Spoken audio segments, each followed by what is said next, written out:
समस्त praise the Lord. आसतु आज जीवंत प्रतिज्ञायुक्त वाक्य आम देखिजा गीत संगीता 33 तार 16-17। कौन सी राजा अपार सैन्य द्वारा त्राण पाए नहीं, कौन सी वीर महाशक्ति द्वारा उद्धार पाए नहीं। रक्षा ते अश्व मिथ्या, क्यों बा से अपना महाबल द्वारा क्या रक्षा करि परिबो नहीं। Praise the Lord. आज वाक्य माने देखू कौन सी राजा अपना अपार सैन्य द्वारा से रक्षा पाए नहीं कि अपना वीर मानकर महाशक्ति द्वारा से त्राण पाए नहीं। रक्षा ते अश्व मिथ्या, तार महाबल द्वारा से क्या रक्षा करि परिबो नहीं। निश्चय आज मनुष्य वृथारे अपना धन संपत्ति बल से गर्व करे। आज मनुष्य जो संपत्ति को रखी अच्छी, आज आपणार बल जो रखी अच्छी से बल केबे मध्य ताकू अपना पाप ठारू रक्षा करि परिबो नहीं।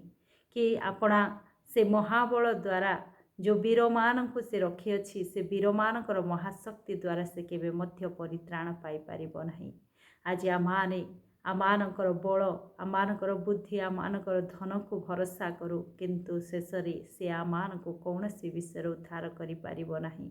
प्रभु को वाक्य तार 18-19 लिखा जाए, देख जो माने सदा प्रभु को भय करती ताहांको दयारे भरोसा रखती सेमानकर प्राण मृत्युर रक्षा करिबा पाई और दुर्भिक्ष समय सेमानको बंचाइबा पाई सेमानक उपरे ताहांकर दृष्टि थाए। Praise the Lord.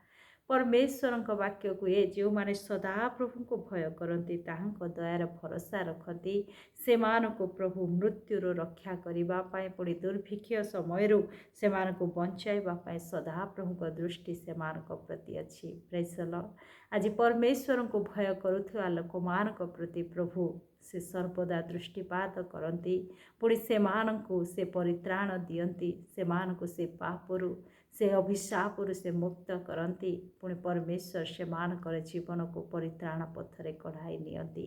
आज मनुष्य उपर भरोसा रखिपारे, बल उपरे बुद्धि उपरे भरोसा रखिपारे, किंतु से बल से बुद्धि से ज्ञान बा से संपत्ति अल्प समय पाए शारीरिक विषय ही रक्षा करिपारे, किंतु आत्मिक विषय आमानकर आत्मा को उद्धार करिबा पाए से बल से बुद्धि कि से धनर कौनसी कार्य होई न थाए।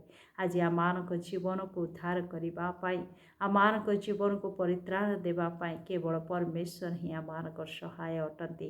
तेणु आज आमानकर अपार सैन्य थिले मध्य अपार धन संपत्ति थिले मध्य तहिरे आमाने भरोसा करिबा नहीं, केवल परमेश्वर ठारे भरोसा रखिबा, कारण परमेश्वर आमानको से पापरु रक्षा करती आमानको से परित्राण दियंती। परमेश्वर को वाक्य तार से 10 लिखा जाए, सदा प्रभु गोष्ठी मानकर मंत्रणा व्यर्थ करती से जनवृंदर संकल्प सबू विफल करती। Praise the Lord.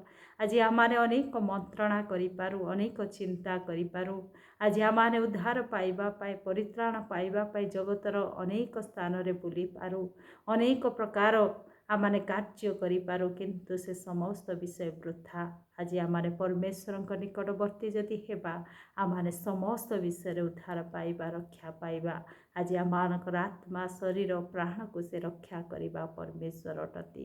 तेणु आज आमाने यही जगतर क्षणीय विषय को आमाने भरोसा न रखू, आमाने सर्वदा प्रभु को भरोसा रखिबा, प्रभु ठारे आमाने निर्भर रखिबा, से ही आमान को रक्षा करिबे, से ही आमान को परित्राण देबे। प्रभु अनुग्रह करंतु, दया करंतु, ए वाक्य द्वारा मते आपण को आशीर्वाद करंतु। आमेन।